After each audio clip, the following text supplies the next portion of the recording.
nuestro programa, una vez más, el programa número 646 que llevamos aquí en esta casa, Next 97.1. Vamos a ir a la próxima entrega, la segunda entrega que tenemos de este programa que se llama Toma 1, un programa de cine con mi amiga Elivia Dugato. ¿Cómo le va, señorita? ¿Cómo anda usted? Muy bien, ¿cómo está, Javi? ¿Todo en orden? Todo en orden, todo tranquilo y todo bien. Genial, entonces. Me alegra mucho. ¿Con qué nos ha traído para el día de hoy? Usted siempre viene con cosas importantes. Cuénteme un poco. Sí, hoy he traído un tema muy importante que lo he elegido específicamente. Vamos a hablar sobre la serie de Francisco. Bien. Llámame Francisco. Llámame Francisco. Llámame Francisco, nuestro papa argentino. Bien.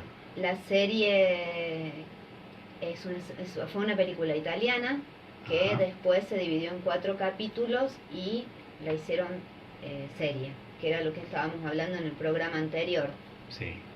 Es una investigación de la vida de Jorge Bergoglio, que si fuera llevada a la literatura y a las biografías, es una biografía autorizada por él. Bien. ¿Sí? A eso sería lo que se llama, que está aprobada por Jorge Bergoglio, claro. Bien. Bueno, tenemos como protagonista a Rodrigo de la Serna. Fue dirigida por el italiano Daniel Lucchetti y se filmó parte en Buenos Aires, Alemania e Italia. La serie fue muy controversial cuando comenzó, como bueno, también creo, y esto voy a decir un comentario personal mío que lo dice también la Biblia, ¿no? Nadie es profeta en su tierra, creo que viene por ahí, porque fue muy controversial el tema de Francisco en Argentina como papa. Hubo muchísima revolución desde algún lugar, por lo que él ha generado durante años. Él ha estado en procesos históricos en nuestra Argentina, Sí. en procesos que sabemos que fueron muy fuertes y que le puso desde la fe el pecho a todo. Es lo que personalmente considero y que lo sigue haciendo en la actualidad y sigue enfrentando. Sabemos que es una eminencia. Obviamente, claro, el estar en un lugar tan fuerte y el ser un ser humano tan simple que apenas se ordenó, dijo, hagan lío.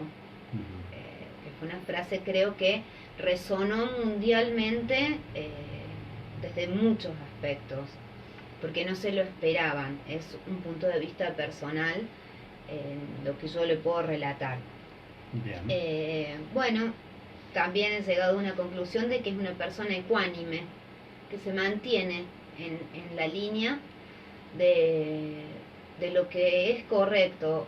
Tiene todo en contra, pero me parece una persona muy ecuánime. Y traje en esto de la serie que pasa todos personajes históricos desde su comienzo hasta que él se ordena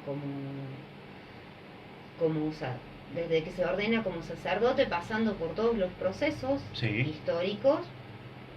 La serie está exactamente guionada, me parece, mostrando lo que se debe mostrar y uno quiere entender. Sí, es todo un tema. Es todo un tema. Tema lindo. Es un tema muy lindo, un tema que yo creo que es un orgullo tener un papa argentino. Es un orgullo. Él fue un jesuita ordenado en Buenos Aires. Vamos a tener a alguien invitado que nos va a especificar más, y traje algunas partecitas para que analicemos de la serie. Si usted quiere ponerlas. ¿Vamos? Sí, por favor.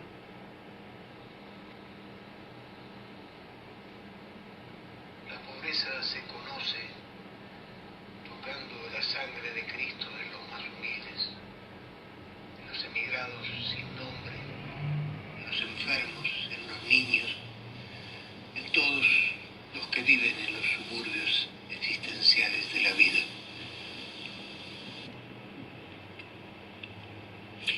Esa parte está en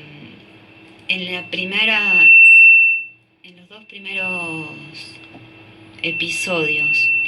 él tiene una lucha en el discernimiento, lucha internamente entre su vocación y es muy cuestionado, es cuestionado por haber, vuelvo a decir, me hago responsable de todo lo que digo, pero considero que en esta parte en la cual a él le preguntan si él ha leído de comunismo anteriormente en su infancia, y sí, yo creo que una persona tiene que estar al tanto de todo, más desde su nivel tiene que estar al tanto de todo lo que sucede. Entonces eran preguntas que en ese momento eran muy fuertes, se lo tilda de marxista, de peronista, bueno, sabemos que es de San Lorenzo, Sí. es de San Lorenzo, bueno, esas son algunas de las partes que... Y el segundo audio, creo que me parece que deberíamos, es al final, fue una noticia que está en todos los diarios, todo esto se puede corroborar, porque él luchó contra la Villa 31. Eso fue muy importante porque luchó hacia la gente. Hay una escena muy fuerte, al menos a mí me llegó la escena desde el cine muy fuerte, que cuando él celebra la misa, que es el audio que vamos a escuchar ahora, toda la barricada que se había armado entre policías y los habitantes de la Villa 31, que quedaban sin techo y que se estaba haciendo una negociación por un restaurante en esa época, que bueno, políticamente se sabe todo lo que se hizo y esas personas quedaban sin vivienda. Él lucha por eso y celebra esta misa, que es de lo que el audio que vamos a escuchar. Y la escena, todos los policías sacan por respeto sus cascos y se retiran a caballo. Creo que eso es un acto muy fuerte. La escena me pareció de suma humildad, muy bien interpretada por Rodrigo de la Serna y todo el elenco. Lo escuchamos. Sí. ¿Ese dónde está mi hermano? Es una pregunta que debe de rebotar de casa en casa, de calle en calle, hasta lograr penetrar en los duros corazones de los peores hijos de Caín. Están frente a sus ojos los trabajadores esclavos que mueren en los talleres clandestinos, los niños obligados a prostituirse, los muchachitos forzados a robar y traficar drogas, los sacerdotes también amenazados de muerte por los narcotraficantes. Frente a estas víctimas podemos hacer, tal vez como el levita, darnos vuelta para no ver, o podemos enfrentar a los verdugos y decirles: no te las agarres con mi hermano, las amenazas házmelas a mí, porque yo soy el responsable. Porque detrás de mí está Jesús, que nos dijo: yo estaré todos los días hasta el final mismo de los tiempos. Este es el mensaje que debemos enviar. Son ellos los que se tienen que ir, porque nosotros debemos quedarnos. Y algo más. Quiero pedirles un favor ahora muy especial. Recen por mí. Bueno. Mira. Frase fuerte que sí. dijo Francisco. Sabemos que en la historia mundial siempre estuvieron amenazados los papas, ya que él venía ya de luchar y haber visto fallecer en toda la época de la dictadura al sacerdote Angelelli y todos los sacerdotes que trabajaron en las villas. Y bueno, repito, ha sido una persona con mucho código bíblico y mucho código desde un pensamiento muy parecido al de Jesús, que es a quien representa. Pero bueno, invité a una persona muy especial, sí, muy, muy especial. Yo voy a contar su carrera, dónde se ha preparado y todo lo demás. Pero sobre todo quiero resaltar que a la persona que voy a invitar, que es a Emil Secuda, es un ser humano sensible y muy humilde. Y en estos momentos creo que la humildad es algo muy importante. Usted lo sabe. Sí, Javier. por supuesto. Bueno, te voy a contar.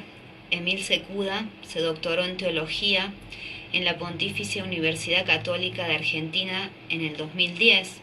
Estudió ciencia política en Chicago bajo la dirección de Ernesto Laclau. Actualmente trabaja como profesora investigadora en la Universidad Nacional Arturo Jauretsch de Buenos Aires y en la Facultad de Teología de la Pontificia Universidad Católica de Argentina. Es profesora interina del Departamento de Filosofía y de la Facultad de Filosofía y Letras de la Universidad de Buenos Aires y del Departamento de Teología del Boston College.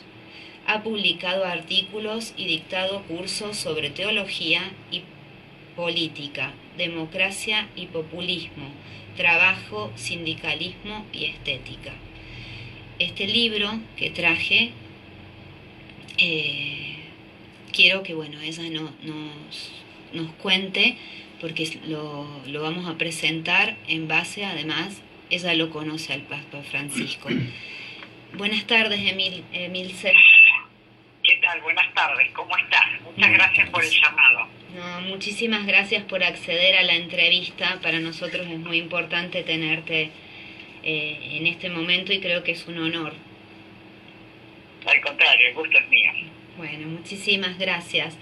Quería que nos cuentes, qué te pareció a vos la serie y que tenés el honor de haber trabajado con Francisco, de haber trabajado con personas tan importantes. ¿Qué pensás?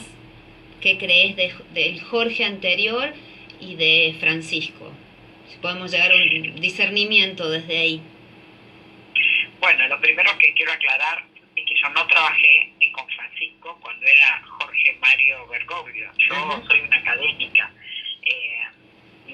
Dentro de la iglesia tenemos muchas funciones. Sí. Hay gente que se dedica a la pastoral, hay sacerdotes. Bueno, en mi caso, la función fue académica. Okay. Y yo no estaba en contacto con él en ese trabajo. Eso no significaba que no lo conociera como nuestro cardenal, como el padre Jorge, porque realmente él se hizo ver en Argentina. Pero siempre mi trabajo fue académico. Luego sí, ya cuando fue Francisco, estuve en 2 oportunidades con él, y en las 2 oportunidades diciéndome, reza por mí, ¿no? Que es lo que me dice a todos y es lo que queremos a este Papa, sí. Independientemente de que seamos argentinos o no, hacemos. Sí, sabemos de la lucha que está por Latinoamérica, de esto que yo relataba recién desde la serie, que al final, a Japón llegará algún día, como era que él estaba por ir a Japón y lo llaman para hacer, creo que él no sabía que iba, porque no saben hasta que no se dice el Habemus Papa. Sí, le decía hay que poner humor y él lo dice también con mucho humor. Entonces creo que está haciendo muchísima lucha por Latinoamérica. Sí, el Papa es una persona muy especial. Primero es el Papa, sí. Y no hay que perderlo de vista porque, claro, como es un argentino, algunos pierden la distancia y no tienen conciencia de que ahora es el Papa, y siendo el Papa es el Papa de toda la Iglesia Católica. Que si bien siempre es nuestro pastor y se está ocupando de nuestros problemas, no es su única preocupación. Su preocupación hoy es el mundo, su tablero es el mundo. Aún así está pendiente de nosotros, pero bueno, él en ese momento, en el de Habemos Papa, sí. Ya es un Papa, y es un Papa especial. Es un Papa especial porque la Iglesia siempre estuvo del lado de los pobres.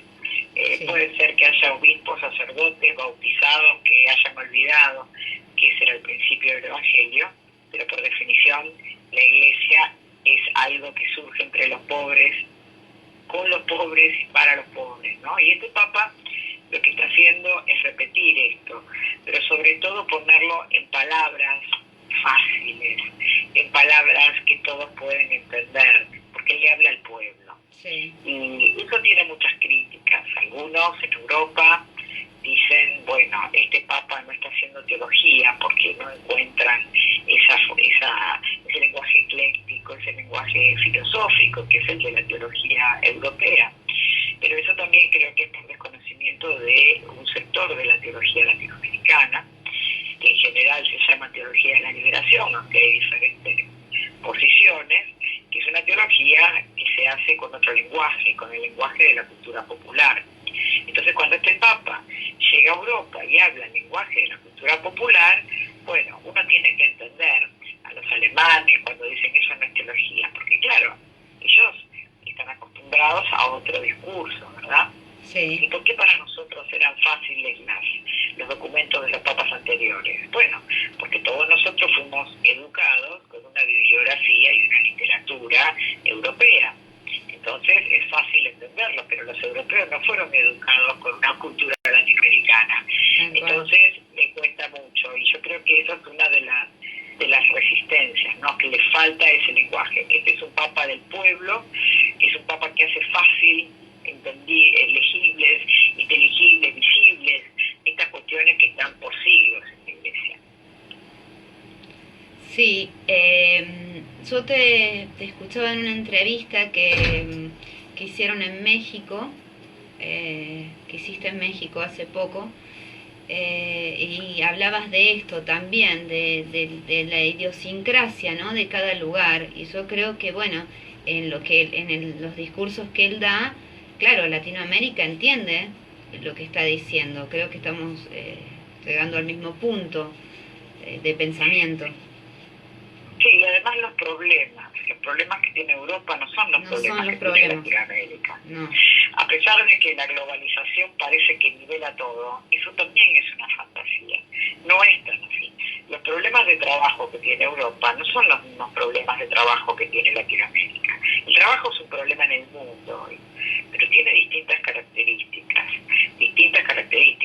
Las mafias de las que habla el Papa y contra las que pelea el Papa, como bien se citaba en el diálogo de la serie, tienen distintas características en Europa y en Latinoamérica. Es distinto de los motivos por los que explotan a la gente, distinto de los modos de organizarse. Sí hay una particularidad con este Papa, que es un Papa que no viene de la estructura vaticana, y eso es muy raro. Es un Papa que estaba de pastor en una villa en el conurbano bonaerense y de pronto va a Roma como Papa. No es la historia de los papas anteriores. Entonces, este Papa no tiene un contacto con la academia, quizás como tenían nosotros, pero tiene un contacto con el pueblo. Él aprendió otro lenguaje. Aprendió el lenguaje de los que sufren, el lenguaje de los que trabajan 20 horas por día y aún así no les alcanza para comer a la noche, el lenguaje de los que viajan 2 horas apretados en un medio de transporte que ni siquiera pueden pagar. Por supuesto que no es el lenguaje de una persona que ha estado estudiando la alta teología en Europa, pero nosotros decimos que hay otros modos, porque finalmente la teología es un discurso acerca de la palabra de Dios y acerca de Dios y acerca de la obra de Dios, que es el hombre y el mundo, y cada uno lo entendemos de acuerdo a nuestras posibilidades. Y el Papa, me parece, que está haciendo no una herejía, sino un gran aporte a la Iglesia mundial, porque está poniendo en el corazón de la Iglesia otra palabra, la palabra de aquellos que no pasaron por una academia, que no pasaron por leer el latín, el griego, el alemán, como yo estudiamos teología durante tantos años, tantas materias. Bueno, él también lo estudió, por supuesto, es un sacerdote, pero conoce otro lenguaje, el lenguaje la universidad de la calle. De la calle, sí, de la calle. ¿No? De la calle, para decirlo bien en porteño. Que bueno, eso es lo de la calle, es lo que yo admiro muchísimo de vos, Emilce, que podés tener las dos miradas desde las universidades donde te has formado, que son universidades de niveles intelectuales altísimos, y que podés tener esta visión, y eso es muy importante en un ser humano. Yo lo valoro mucho. Me los años yo tengo más de 30 años de docente en universidades, eso Claro. es mucho. Eso Y cuando uno da el teólogo, no tiene trabajo, porque nadie llama a un teólogo, ¿no? Se necesita un abogado, un médico, un teólogo. un teólogo, ¿no? Entonces los teólogos trabajamos en las universidades dando clases de ética, que es una materia común a todas las disciplinas. Sí. Entonces hemos dado ética en todas las carreras, desde no solamente carrera de teología, tardíamente.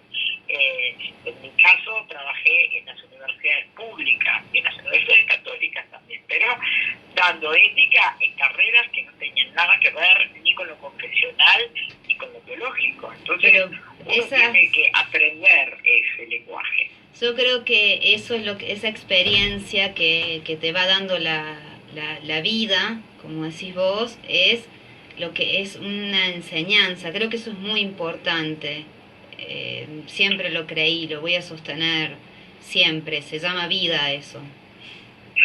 Bueno, yo a veces digo, yo doy clase en una universidad del conurbano bonaerense, que es la Universidad Jaureche, Sí. donde la gente que asiste a esa universidad es gente que primera generación que pisa una universidad, es gente muy pobre, muchos de ellos viven en asentamientos. Y yo siempre digo que lo mismo que explico ahí es lo mismo que cuando voy a Notre Dame, por ejemplo, y doy una clase para los doctorandos en teología política. Sí. Y digo exactamente lo mismo, lo único que lo digo con otras palabras, quizás sin citar todos los autores. Cuando uno está entre doctorandos o entre doctores, bueno, habla en términos técnicos y empieza a citar según tal autor, según Runner, según este, según el otro.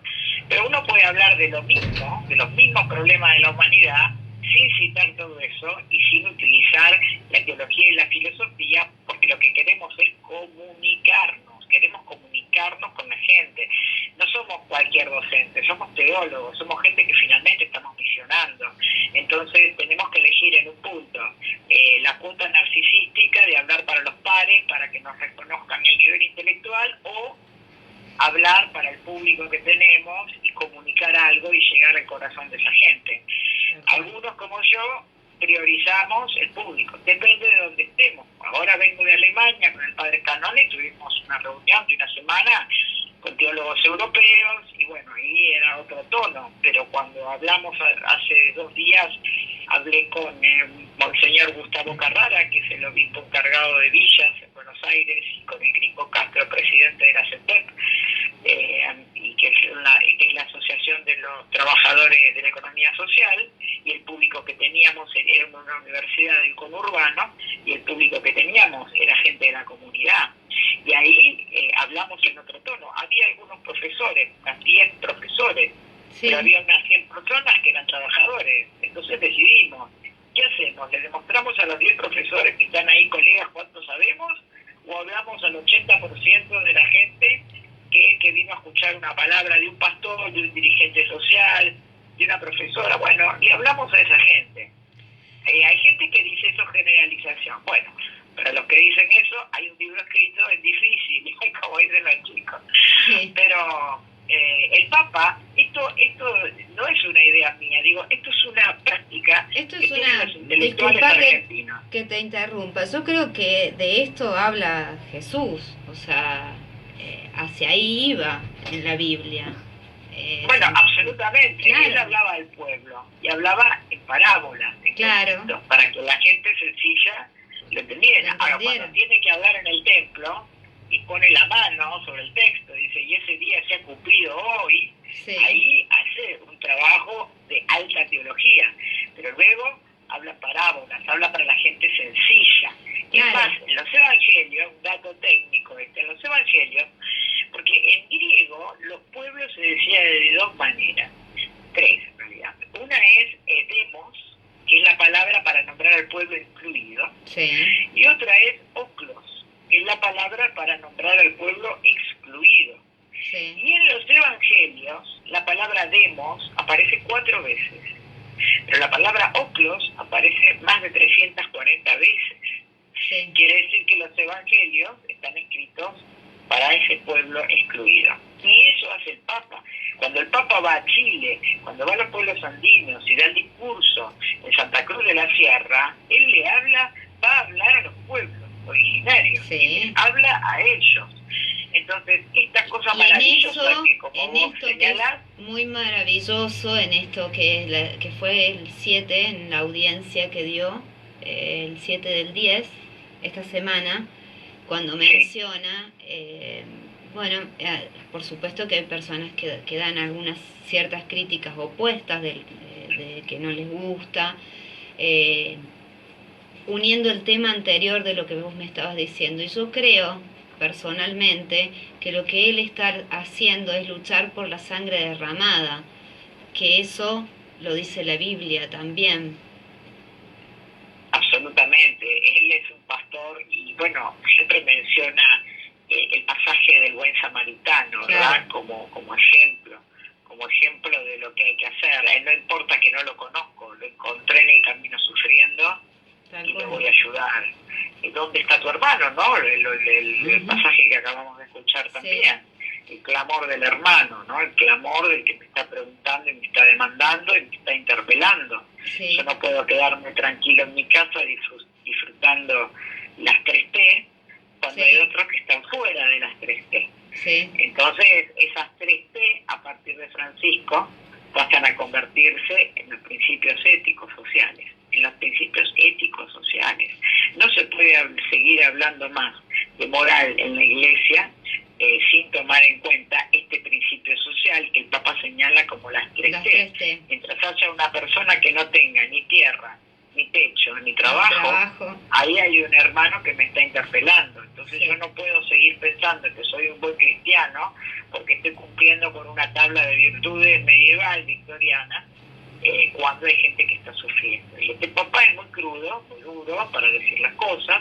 Hoy incluso acabo de leer en este debate que se está llevando adelante en el Vaticano, un obispo dijo: a partir de ahora hay que empezar a confesar pecados ecológicos. Sí, lo escuché hoy también y fue muy fuerte, sí, fue muy fuerte eso, sí. También me sucedió hoy al mediodía y quedé así como en diferentes épocas, ¿no? Dije, ¿de qué estamos hablando? Pero bueno, traté de manejar la situación muy éticamente, porque no podía creer que fuera realidad. Y bueno, lo que pasa es que estamos acostumbrados a entender por pecado algo muy trivial, muy light, ¿no? Sí. Y esto no es una novedad de este Papa, ya lo decía Pablo II, habló del pecado natural, es algo que el magisterio social pontificio viene repitiendo a lo largo de muchas encíclicas, ¿no? La idea del pecado. El pecado es porque el pecado, es muy complicado el tema del pecado, se ha distorsionado tanto. Sí. El pecado es lo que todos nosotros padecemos, es el mal en el mundo, y este mal está permanentemente tentándonos. Los hombres son humanos, no son dioses, son susceptibles de ser tentados. La tentación es parte de la condición humana. Nos creemos dioses, pero el único que puede resistir a la tentación es el hombre Dios, es Jesucristo. Todos nosotros vamos a ser tentados infinitamente, y el pecado es algo malo, justamente es aquel mal que nos tienta y nos lleva a ser, como decía San Agustín, el mal que no quiero y no el bien que quiero. Sí. Entonces volver a instalar esta idea del mal. Ahora, ¿qué es el pecado? Bueno, el pecado es cuando yo estoy siendo un instrumento por el cual otros están sufriendo. Y a veces no nos damos cuenta porque la división del trabajo aplica, parece, también a los pecados, ¿no? O sea, yo soy parte de un eslabón, de una estructura de pecado. Entonces no me doy cuenta del mal que estoy haciendo, porque también esa responsabilidad, en este modo de producción que lo toca todo, también diluye las responsabilidades. Cuando yo dejo abierta la ducha, no estoy pensando que estoy consumiendo un recurso escaso. Entonces parece que el único que se está portando mal es el que me roba el celular en la esquina. Pero esto es mucho más complejo, ¿no? Sí, es mucho más complejo, mucho más complejo, que vos lo mencionás en entrevistas que te he escuchado, en por qué los niños por desesperación salen a robar. Eso es muy, muy fuerte lo que se está viviendo. Yo he escuchado, bueno, en entrevistas en la anterior que hiciste con Gabriela La Santa, y sí, también está hoy en día muy instalado los rostros, ¿no? Si esta persona va vestida de tal o cual forma y me va a robar, y no es así, no va por ahí. No, claro, eso es un tema muy instalado, instalado, muy instalado, que por ahí no se dan cuenta que también en algo que escuché y que coincidí con vos, que están comprando una revista y también esas personas les están robando, ¿no? Eso es claro, un tema. ¿cómo se percibe, no? ¿Cómo se percibe? La percepción. Yo veo, por ejemplo, compro una revista y veo a alguien que me está mostrando todas sus funciones, y ahí que veo una persona virtuosa que con su trabajo logró hacer mucho dinero y comprar todo eso. Y yo me siento un inútil porque hace 40, 50 años que estoy trabajando y no me alcanza para pagar la luz. Bueno, ahora, ¿cómo cambiar esa percepción? Y ver que una persona que se ha comprado todo eso, eso que tiene, podrá ser legal, vamos a suponer, y esto ya estando en el derecho, en el terreno del derecho, no de la teología, o sea, podrá ser legal que lo tenga, porque a lo mejor tiene todo eso después de haber pagado todos los impuestos correspondientes. Sí. Pero según Santo Tomás y según según incluso John Rawls en la teoría de la justicia, es legal pero no es legítimo. Porque si hay gente que está sufriendo, yo no me puedo quedar con eso. Yo tengo piernas más largas y corrí más rápido y me quedé con todas las manzanas. Bueno, las gané legalmente las manzanas, pero si todos alrededor por tener piernas más cortas no llegaron y se están muriendo de hambre, entonces eso que yo tengo pasa a ser ilegítimo. Entonces, por varios motivos, ¿cómo la gente puede llegar a percibir que eso no es una virtud? Que eso es que alguien se quedó con todas las manzanas y no las repartió como corresponde. Ahora bien, ¿cómo repartimos eso? Bueno, ese es un problema, porque cuando el Papa dice estas cosas lo acusan de marxista.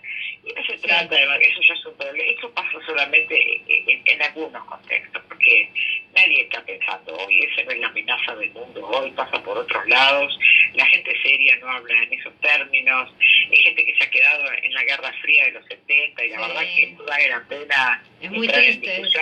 Sí, es de otra época. Sí, es de otra época, pero también se ve en personas de mi edad.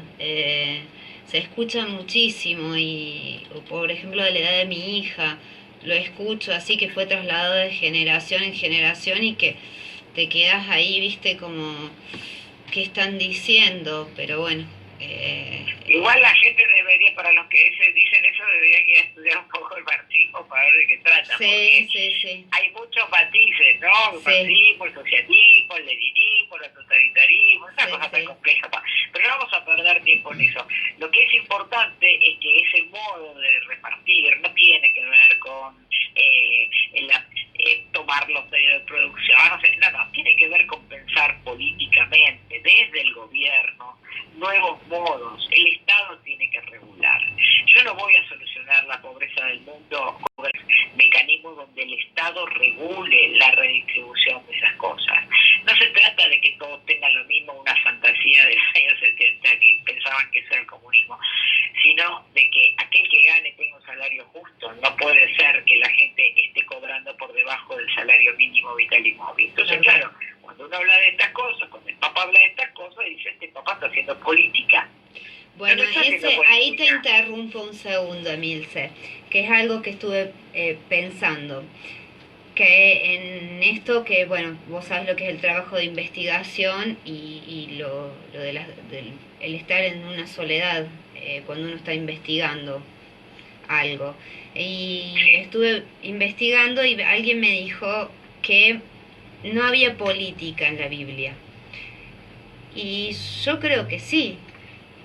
Yo personalmente creo que hay política. No estamos nombrando ninguna bandera, pero en una casa, en una familia, vos tenés ciertas líneas políticas. La Biblia tenía ciertas líneas políticas, porque había un alimento, tenían que vivir, que comer, que manejarse en el día a día, más allá de de lo misericordioso, por llamarlo de una forma. No sé si... Bueno, lo que pasa es que hay que ver qué entiende la gente por política. La palabra política tiene que ver con politeia, tiene que ver con palabra pública. Eso es política. O sea, cuando hay una ciudad, cuando hay palabra pública, cuando hay un grupo de personas que está organizada para ver cómo distribuyen los bienes, que siempre son escasos, de acuerdo a las necesidades, a los esfuerzos, etcétera. Un consorcio de un edificio tiene que gobernar espacios comunes. Claro. Y se ponen a hablar en una reunión de consorcio y esa palabra pública es la política. La gente confunde política con ideología, con Tal gobierno, cual. con Estado. Es un gran combo. Sí. La Biblia hace política. Bueno, vamos a ver. Para los que entienden por política cuestionar el establishment, pues entonces sí lo hace.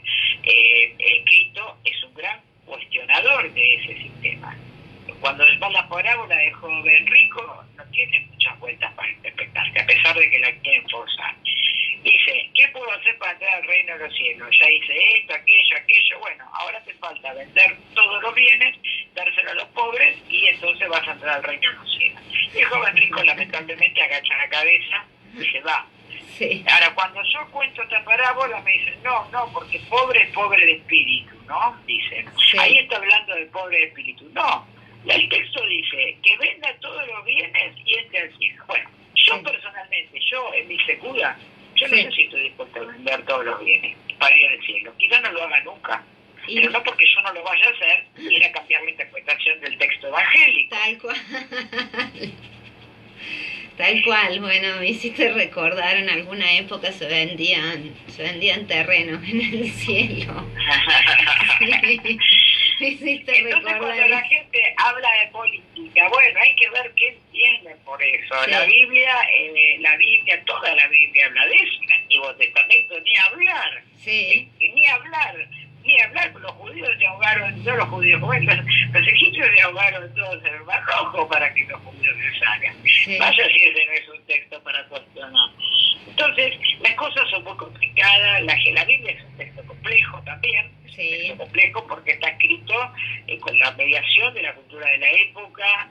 Habría que agarrar qué es lo que hacen los exégetas, no es mi caso, yo no soy exégeta, yo me dedico a la moral social, pero los exégetas agarran un texto y hay libros escritos de 900 páginas solamente en un versículo. Aún así, no significa que hay que ser un doctor de la ley para entender la Biblia. El Papa acaba de sacar un documento hace muy poco de la importancia de leer la palabra de Dios. Porque la palabra de Dios, cuando nosotros la leemos, también estamos con la inspiración del Espíritu Santo para entender cada texto de cómo hacen los jesuitas de manera situada, ¿no? ¿Qué me está diciendo Dios hoy? ¿Cómo sería esta parábola del buen samaritano hoy? ¿No? Me encontré yo con alguien tirado en la calle y puse unos pesos en la taberna para que lo atiendan, digo. Bueno, acá te voy a hacer esto que lo charlamos ayer. En esto, resumiendo, si amas al prójimo como a ti mismo, es algo que yo te comentaba ayer de una entrevista a China Zorrilla, que ella dice, si tenés 3 ojos, no le darías un ojo a un ciego. Entonces, si tenés 10 pesos y sabés que la persona de enfrente no comió, sos una mala persona. Esa no me recuerdo exactamente sus palabras, pero creo que va por ahí, el ama al prójimo como a ti mismo. Si amás al prójimo como a vos mismo, creo que le vas a extender sí o sí la mano al otro, no vas a mirar para un costado. Bueno, ahí hay muchas cosas para decir. Amar al prójimo como a uno mismo no es tan difícil, porque el prójimo es el que está al lado mío y es igual a mí. Tiene mi mismo color de piel, vive en el mismo barrio, tiene más o menos el mismo nivel económico. El problema es cómo amar al que no es prójimo. Porque el problema es cómo amo yo al que es absolutamente diferente de mí, que es lo que está pasando con los migrantes africanos que están llegando a Europa. Sí. Entonces, eso es producto de una educación social. Hay mucha gente que no da o no sabe compartir, porque estamos en una cultura que nos ha educado en otro sentido. No todos los que nos reparten son malos. Tenemos que terminar también con esa visión maniquea del mundo si somos realmente cristianos. Insisto, no hay que olvidarse del mal y la tentación. Eso fue erradicado del mundo moderno. Pero tiene mucho sentido, sobre todo en este momento que la Argentina está tratando de hacer algún acuerdo para que este barco no se hunda entre todos los sectores. Entonces, hay que dejar de pensar que los otros son buenos o malos. También darle la oportunidad de pensar que han sido educados en una cultura que no les enseñó a compartir, que no les enseñó que hay belleza en un pobre, que el trabajo es una cosa digna. Hay gente que se avergüenza de su trabajo, hay alumnos míos que se avergüenzan de decir que son hijos de trabajadores. Sí. Y hay que dar el ejemplo, los que somos hijos de trabajadores y logramos ciertas posiciones aventajadas, como dice Rawls, tenemos que decirlo. Tenemos que decirlo para que esos chicos tengan la esperanza de que se puede salir adelante. No tenemos que ocultar nuestros orígenes, porque hay un montón de cositas chiquititas que todos los días, Foucault lo llamaba la microfísica del poder. Es decir, el poder, el gran poder, se sostiene por un montón de actos pequeñitos microfísicos que todos repetimos todos los días y de esa manera constituimos este sistema. Entonces, esto es muy complejo, cada uno en lo inmediato, porque estamos todos pensando en grandes estructuras, ¿no? Pero podemos empezar en lo inmediato, a ver cuántas cosas no entendemos del otro, ¿no? El psicoanálisis nos ha enseñado mucho también. Sí. Hay gente que es autodestructiva, no que destruye a los demás, hay gente que es autodestructiva, se destruye a sí mismo y hace cosas que van en contra de sus propias necesidades. Bueno, hoy tenemos una civilización que es autodestructiva. Sí. Está haciendo cosas que van en contra de su propia vida. Entonces, una Argentina psicótica, le digo yo. Bueno, una estructura. Entonces, también hay que empezar a pensar con amor por qué la civilización llegó a este punto. ¿Qué fue lo que la tentó a llegar a este punto? O sea, si quisiéramos encontrar una persona y aniquilarla y cortarle la cabeza y ponerla presa, porque es responsable de todo esto, no hay. Es muy complejo. El Papa habla de sistema, no habla de buenos y malos. Ojo con esto, habla de sistema, no dice gente mala, fea, bruta y le saca la lengua, porque no, dice, esto es un sistema que nos está tragando a todos. Entonces, cada uno de nosotros, con los actos que hacemos a diario, todos, yo, vos, todos, ayudamos a consolidar este sistema. Para desarmarlo, para destejerlo, es muy complicado. Es muy complicado, pero, bueno, el Papa dice, hay que iniciar el proceso. No lo vamos a ver ahora, no lo vamos a ver en una generación, pero hay que empezar a cambiar esta civilización, porque el mundo está por explotar. Entonces, también hay que cambiar las posiciones morales y los juicios éticos, ¿no?, sobre la gente, y empezar a ver que el Papa está hablando de un sistema, Está bien. Emilce, ya nos quedan 5 minutos para el programa, para entregar el estudio. Yo, la verdad, es un placer hablar con vos. Tenemos proyectos que vamos a seguir adelante, que esperemos que pronto se den, y estaría horas hablando con vos. No te presenté a Javier Navarro porque es el locutor de la radio. Javier, te presento a Emilce. ¿Cómo va, Emilce? Hola, Javier, ¿Cómo muchas andas? Gracias por estar ahí. Por favor, un placer. Y bueno, tenemos que, por los tiempos del programa, tenemos que terminar. Pero bueno, sabes que nada, presento tu libro, lo leí, excelente, de un nivel de excelencia. Para mí es un honor y un orgullo haber podido lograr esta entrevista. Tenemos cosas que seguir trabajando y seguir avanzando en estas temáticas. Creo que es muy importante. Te agradezco tu predisposición desde el primer momento y tu humildad. Eso lo valoro muchísimo. Yo soy la agradecida a ustedes bueno, desde ya por hacerme esta entrevista, pero sobre todo por el trabajo que están haciendo, porque este cambio lo hacemos entre todos, cada uno en su lugar, y ustedes están haciendo también algo muy, muy valioso. Los medios de comunicación hoy son fundamentales, así que muchas gracias. No, gracias a vos. Seguimos en contacto por los proyectos siguientes y muchísimas gracias. Te tengo que despedir porque tenemos que entregar el estudio. Te envío un abrazo desde el alma y muchísimas, muchísimas gracias por esta entrevista. Igualmente, hasta pronto. Hasta pronto.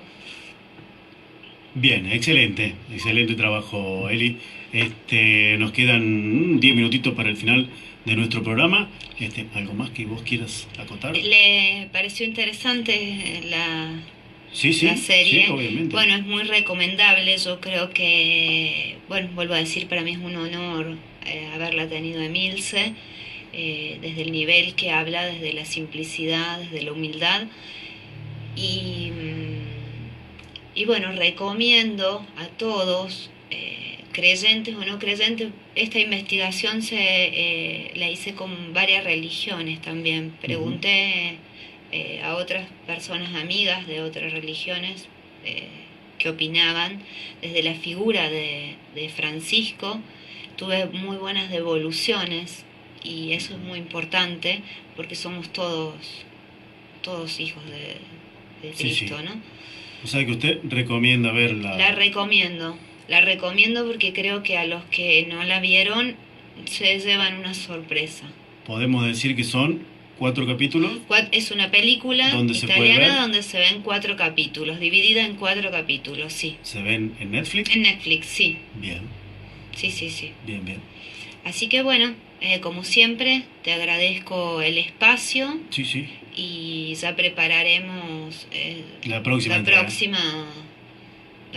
serie y ya veremos qué sucede. Ya veremos qué sale. Sí, agradezco al público presente porque sé que hay muchas personas escuchando y bueno, todas las visibilizaciones que tuvo el programa anterior. Bien. Muy agradecida porque tuvo muy buena repercusión y eso es muy importante para nuestro programa, creo que... Genial. Sí, por supuesto. Estamos dentro de lo que es nuestro programa, que se llama Una Vez Más, que estamos aquí en Next 97.1. También tenemos que saludar a Emilce, que seguramente nos va a ver ahí en el video cuando ya lo estamos cerrando. Tenemos allí su libro también, para leer a Francisco, que también lo podemos recomendar. Sí, de la editorial Manantial. No está en Carlos Paz y no está en Córdoba, es medio difícil de conseguirlo, pero se puede pedir a Buenos Aires. O sea, a través de la web, una cosa así. Sí. Calculo que ahora va a tener una movida más importante y quiero que la palabra de Emil se visibilice, porque creo que es muy, muy interesante lo que dice. Muy bien.